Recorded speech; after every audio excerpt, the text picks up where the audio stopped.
গ্রামের নাম ছিল শিমুলতলা। শিমুলতলা অন্যান্য গ্রামের থেকে অনেকটা ভিন্ন।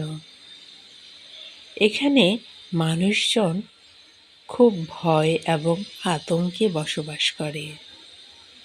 তার কারণ হলো এই গ্রামের পশ্চিম দিকে রয়েছে একটি শিমুল গাছ।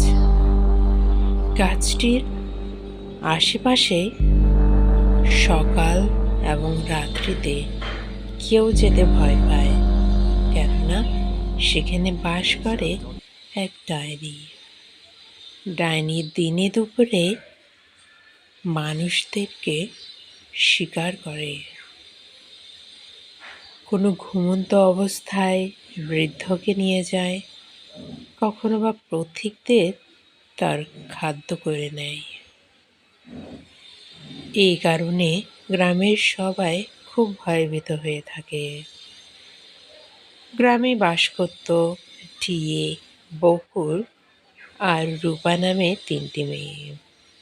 তারা স্কুলে যাওয়ার পথে প্রায় শিমুল গাছের সামনে দিয়ে তাদের যেতে হতো। তারা খুব ভয়ে ভয়ে সে রাস্তাটি পার হতো। একদিন তারা যখন সেই গাছটির তলা দিয়ে যাচ্ছিল, হঠাৎ করে দেখতে পেল গাছের উপর থেকে এক বিদঘুটে হাসি কে যেন হাসছে। তারা যখন গাছের ওপর দিকে তাকালো, দেখতে পেল সে ভয়ঙ্কর ডাইনিকে। তারা সেই মুহূর্তে তাদের জিনিসপত্রগুলো সেখানে ফেলে দিয়ে বাসার দিকে রওনা হলো। পিছনে ফিরতেই দেখলো সে ডাইনি তাদের পিছু নিয়েছে। কোনো মতে সে যাত্রায় তারা বেঁচে যায়। বাসায় এসে তারা তাদের মা বাবাকে সব কিছুই খুলে বলল। গ্রামবাসীরা তখন খুব চিন্তিত হয়ে গেল। তারা চিন্তা করল, এভাবে তো আর জীবন বাঁচা যায় না, এ ডাইনির কিছু একটা করতে হবে। পাশের বাসার এক মহিলা তখন তাদেরকে বলল, একটা সাধু বাবাকে এনে সে গাছটির পূজা করলে হয়তোবা এই ডাইনিটি হাত থেকে আমরা রক্ষা পাব।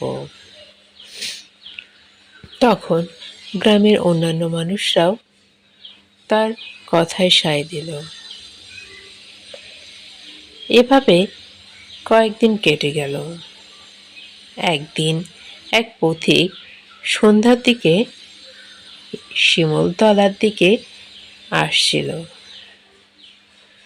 শিমুলতলা দিয়ে আসতে হঠাৎ করে তার শরীরটি যেমন জানি থমথমে হয়ে গেল।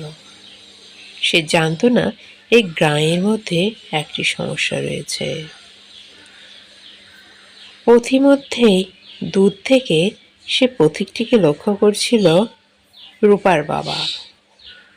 সে পথিকটিকে বাধা দিতে যাবেই হঠাৎ করে দেখতে পেল সে ডাইনি বড় বড় হাত দিয়ে সে পথিকের গলাটি ধরতে যাচ্ছে।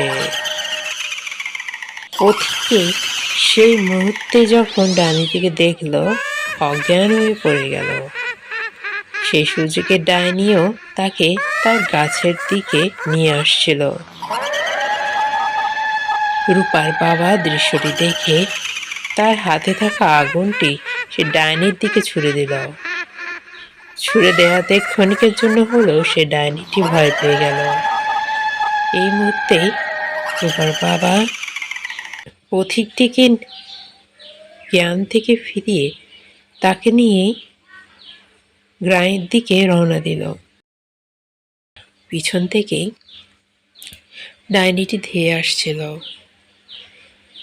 তারা কোনো মতে সেই যাত্রায় বেঁচে গেল। এখন গ্রামবাসীরা বুঝতে পারল, যতদিন না পর্যন্ত এই ডাইনিকে এই গ্রাম ছাড়া করা যাচ্ছে, তারা ঠিক মতো এখানে বাঁচতে পারবে না।